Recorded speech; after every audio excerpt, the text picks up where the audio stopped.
Excellent. So இப்போ இந்த கிளாஸில் என்ன பார்க்க போகிறோம் அப்படின்னா ஸ்ப்ரெட் அண்ட் ரெஸ்ட் அப்படிங்கிறத பற்றி பார்க்க போகிறோம். ஸோ ரொம்ப சிம்பிள் கான்செப்ட், ஆனால் ரொம்ப உபயோகமான concept. Spread operator and rest parameter. சரி, create new object with all values. இந்த ட்ரிபிள் டாட்னு கொடுத்தோம்னா அது ஸ்ப்ரெட் ஆப்ரேட்டர் அப்படின்னு சொல்கிறாங்க. அதே ட்ரிபிள் டாட்டை நான் பேராமீட்டராகவும் யூஸ் பண்ணலாம், அது ட்ரிபிள் டாட். சரி, என்ன சார் இது அப்படின்றது இப்போ ஒரு சாம்பிள் பார்க்கலாம். த ஸ்ப்ரெட் ஆப்ரேட்டர் ரெஸ்ட் பேராமீட்டர். ஒரு வேரியபிள் நேம் இருக்குது, அதுக்கு நான் என்ன பண்ணியிருக்கேன்னா ஸ்ப்ரெட்டு யூஸ் பண்ணி நான் என்ன பண்ணியிருக்கேன்னா இதுக்கு ஒரு லிஸ்ட்டாக கன்வெர்ட் பண்ணி ஸ்டோர் பண்ணியிருக்கேன். சரி, இது என்ன பண்ணுது? இப்போ என்கிட்ட 2 அரே இருக்குது.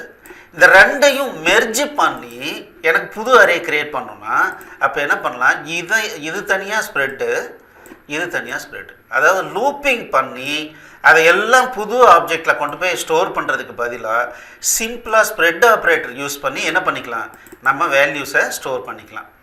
இப்போ பார்த்தீங்கன்னா கிடைக்கிற ரிசல்ட் பார்த்தீங்கன்னா இந்த மாதிரி இருக்கும் அப்படின்னு சொல்கிறாங்க. சரி, இன்னொன்று என்ன அப்படின்னா ரெஸ்ட் பேராமீட்டர். ஒரு ஃபங்க்ஷனுக்கு பேராமீட்டர் பாஸ் பண்ணும்போது கடைசி பேராமீட்டராக இந்த ட்ரிபிள் டாட் போட்டுட்டோம் அப்படின்னா என்ன அர்த்தம் அப்படின்னா இந்த மாதிரி இப்போ இதில் பார்த்தீங்கன்னா ஒரே பேராமீட்டர் இருக்குது, இந்த மாதிரி இருக்குது. அப்போ என்ன ஆகும், எத்தனை வேல்யூ வேணாலும் நான் பாஸ் பண்ணலான்னு இருக்கும். சரி, அது எப்படிங்க சார்? ஒரு எக்ஸாம்பிள் பார்க்கலாம். இப்போது ஒரு ஃபங்க்ஷன் கிரியேட் பண்ணியிருக்காங்க, ஃபன் அப்படின்னு ஒரு ஃபங்க்ஷன் கிரியேட் பண்ணியிருக்காங்க. அதில் ட்ரிபிள் டாட் இன்புட் அப்படின்ற பேராமீட்டரை யூஸ் பண்ணியிருக்காங்க. அப்படின்னா என்ன அர்த்தம் அப்படின்னா இதில் எவ்வளோ வேல்யூஸ் வேணாலும் வரலாம். சரி, இங்கே என்ன பண்ணியிருக்காங்க, ஒரு சம் எடுக்கிறாங்க. இதில் ஒரு வேல்யூ இருந்தால் 1னுடைய டோட்டல், 2 இருந்தால் 2னுடைய டோட்டல், 3 இருந்தால் 3னுடைய டோட்டல், அந்த மாதிரி எல்லாத்தினுடைய டோட்டலும் எடுக்கணும். ஸோ அப்போ இங்கே என்ன பண்ணியிருக்காங்கன்னா for let i of input, இதில் என்ன இருக்கோ அதை அப்படியே ஒவ்வொரு வேல்யூவாக எடு அப்படின்னு சொல்லியிருக்காங்க. ஸோ இது எடுக்கும்போது இது என்ன ஆகுது அப்படின்னா இந்த ஒவ்வொரு வேல்யூவாக எடுத்து அது சம் கூட ஆட் பண்ணுறோம். தென் ஃபைனலாக சம் ரிட்டர்ன் பண்ணியிருக்காங்க. சரி, இந்த மாதிரி ஒரு ஃபங்க்ஷன் க்ரியேட் பண்ணிட்டாங்க. அதாவது வேரியபிள் பேராமீட்டர் இருக்கிற மாதிரி ஒரு ஃபங்க்ஷன் க்ரியேட் பண்ணிட்டாங்க. பட் இதனால் என்ன யூஸ் அப்படின்னு பார்த்தீங்கன்னா ஃபங்க்ஷன் ஆஃப் 1 2 நான் கால் பண்ணேன் அப்படின்னா இது 2 பேராமீட்டர் போகும், அது 2னுடைய டோட்டல் வந்து 3 ரிட்டர்ன் ஆகும். இதே பார்த்தீங்கன்னா ஃபங்க்ஷன் வந்து 1 2 3ன்னு கொடுக்குறேன், அப்போ என்ன ஆகும், இந்த 3னுடைய பேராமீட்டரும் எனக்கு இங்கே வரும். அதே மாதிரி ஃபங்க்ஷன் ஆஃப் 1 2 இந்த மாதிரி எவ்வளவு பேராமீட்டர் கொடுத்தாலும் அதை அக்செப்ட் பண்ணிவிட்டு அதை பேஸ் பண்ணி நமக்கு என்ன நம்ம லாஜிக் எழுதியிருக்குமோ அதனுடைய ரிசல்ட்டை கொடுக்குற மாதிரி பண்ணலாம். இது ரெஸ்ட் பேராமீட்டர். ஸோ இதிலேருந்து என்ன தெரிஞ்சுக்கிறோம் அப்படின்னா ஸ்ப்ரெட் அப்படிங்கிறது ஏற்கனவே இருக்கிற ஒரு ஆப்ஜெக்ட்லேருந்து ஒவ்வொன்றா காப்பி எடுத்து க்ரியேட் பண்ணுது. அதே சமயத்தில் ரெஸ்ட் பேராமீட்டர் அப்படிங்கிறது என்ன பண்ணுது அப்படின்னா நம்ம வேரியபிள் நம்பர் ஆஃப் வேல்யூஸை பாஸ் பண்ணுறதுக்கும் அதை எடுத்து ஹேண்டில் பண்ணுறதுக்கும் நமக்கு ஹெல்ப்ஃபுல்லாக இருக்குது. இப்போ ஒரு எக்ஸாம்பிள் எடுக்கலாம். இப்போ நான் என்ன பண்ணுறேன், லெட் எக்ஸ் ஈக்குவல்ஸ் ஒரு டிக்ஷனரி வந்து க்ரியேட் பண்ணுறேன், ஒரு object. Say for example name Ramu, age 55. Okay, இப்போ console.log ஆஃப் எக்ஸ். இப்போ நான் என்ன பண்ணுறேன்னா இதை அந்த ஆப்ஜெக்டை அப்படியே டிஸ்பிளே பண்ணுறேன். ஓகே, இப்போ ஏஜ் 55, நேம் வந்து ராமுன்னு வருது. இப்போ நான் என்ன செய்கிறேன்னா லெட் ஒய் ஈக்குவல் டு எக்ஸ்ன்னு கொடுக்குறேன். இங்கே ஒய்யை பிரிண்ட் பண்ணுறேன்.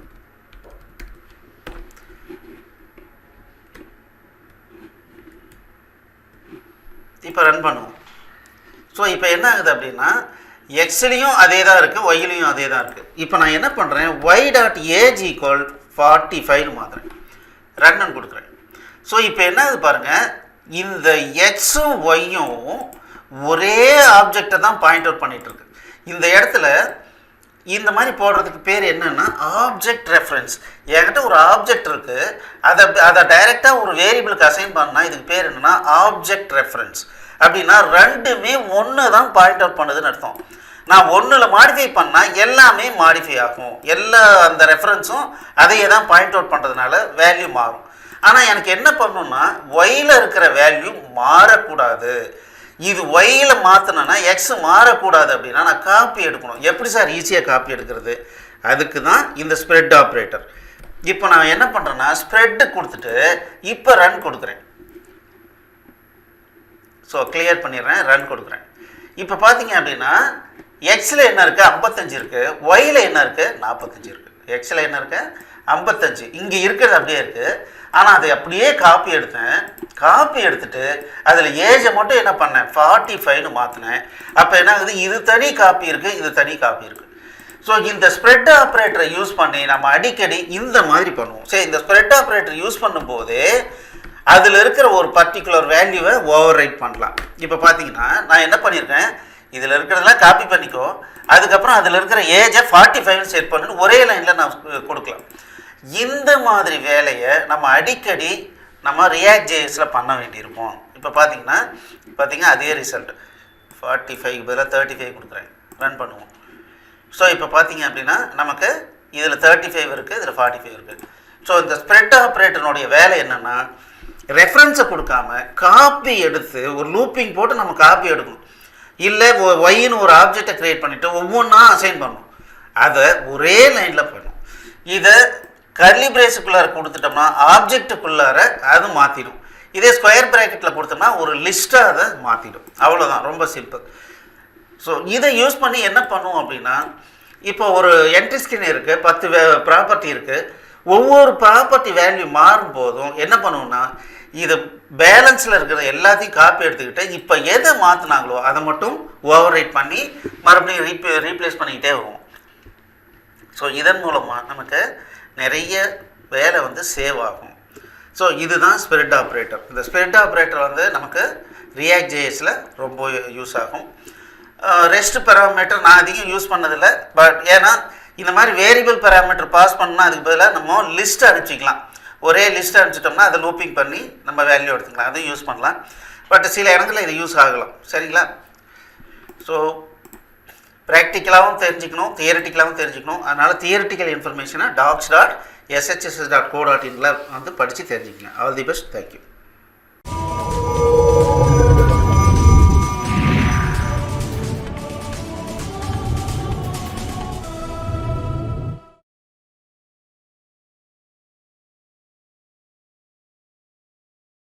இந்த வீடியோ உங்களுக்கு பிடிச்சிருந்ததுன்னா எங்களுடைய யூடியூப் சேனலுக்கு முதல்ல சப்ஸ்கிரைப் பண்ணிக்கோங்க. இந்த வீடியோவை லைக் பண்ணுங்கள், ஷேர் பண்ணுங்கள். மேலும் இந்த யூடியூப் சேனலில் பார்த்தீங்க அப்படின்னா நிறைய கோர்சஸ் போட்டிருக்கோம்.